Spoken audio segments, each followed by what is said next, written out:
হোলির দিন যদি রাস্তাঘাটে ছেলে পুলেরে এমন করতে দেখো, আমরা কি ভাববা নির্ঘাত মদ খাইছে, তাই না? আরে না গো, এইসব শুধু মাংস খাওয়া নিয়ে হইতাছে।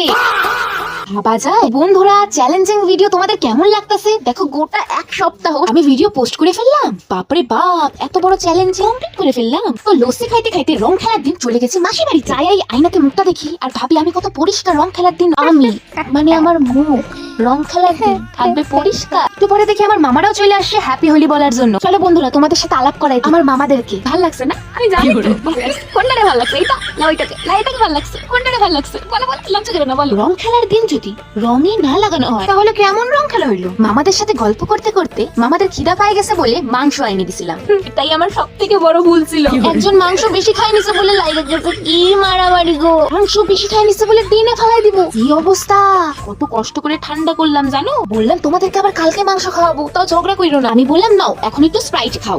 বাবারে বাবারে, আমি খাগে নিয়ে পড়ছি। স্প্রাইট নিয়েও লাগে গেছে। কি ঝগড়া! জামাটা ছেলে ছিড়াই দিব একটু স্প্রাইট খাইছিল বইলা। বাবারে, আর রাখবো না এদেরকে আমি। না না না, যাও যাও, টাটা। যাও, ঢাকাই দিচ্ছি আমি। যাও, তোমাদেরকে আর আসতে হবে না। মাংস খাওয়ানে ঝগড়া করে, স্প্রাইট খাওয়ানে ঝগড়া করে। একদম জিরো সিভিক সেন্স। তো ঝগড়া ভালো লাগে নাকি? ওদেরকে ভাগাই দিয়া মার মেয়ে পুরো নাচা স্টার্ট করে দিচ্ছে। এখানে আমার বোন বলতেছে ওরে আর পাত্তা দিইনি। পাত্তা না দিয়ে নাচা আবারও স্টার্ট করে দিচ্ছে। ভিডিওটা দেখো ভালো করে, দেখে মনে হচ্ছে না লেগে গেছে ঝগড়া। না না, ওটা নাচের স্টেজ। নাচানাচির পর সন্ধ্যাবেলা উঠা দেখি মদ খায়া কইরে দিছে অ্যাক্সিডেন্ট। আমি বলি হোলিতে অত মদ খাইও না, বেশি মদ খাওয়া ভালো না। বাড়িতে তাড়াতাড়ি চলে আসি।